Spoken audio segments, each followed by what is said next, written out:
আসসালামু আলাইকুম রহমতুল্লাহ। প্রিয় শিক্ষার্থী, আজ আমরা দেখব মাইকেল মধুসূদন দত্ত হতে বিভিন্ন চাকরির পরীক্ষায় আসা গুরুত্বপূর্ণ কয়েকটি প্রশ্ন এবং তার উত্তর। 1 নম্বর প্রশ্ন আছে, দীনবন্ধু মিত্রের নীলদর্পণ নাটকটি ইংরেজিতে অনুবাদ করেন মাইকেল মধুসূদন দত্ত। তাহলে দীনবন্ধু মিত্রের নীলদর্পণ নাটকটি ইংরেজিতে অনুবাদ করেন কে?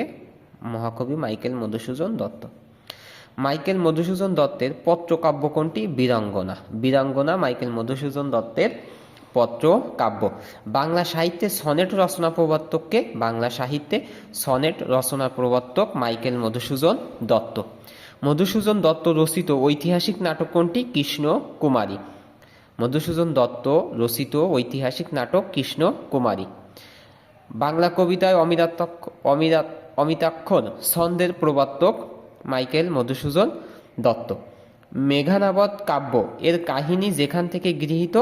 রামায়ণ হতে। তাহলে মেঘনাবত কাব্য এর কাহিনী যেখান থেকে গৃহীত?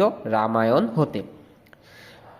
মাইকেল মধুসূদন দত্তের মেঘনাবত কাব্য ইংরেজিতে অনুবাদ করেন কে? রাজনারায়ণ বসু।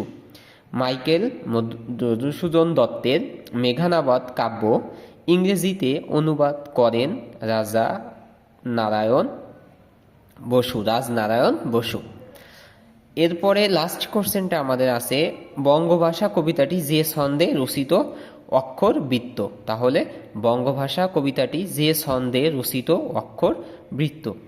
তো আশা করি বুঝতে পারছেন, এই প্রশ্নগুলো কিন্তু সব বিভিন্ন চাকরি পরীক্ষায় গুরুত্বপূর্ণ প্রশ্ন। এখান থেকে বিভিন্ন চাকরি পরীক্ষায় একটা প্রশ্ন আমাদের আসে। সবাইকে ধন্যবাদ।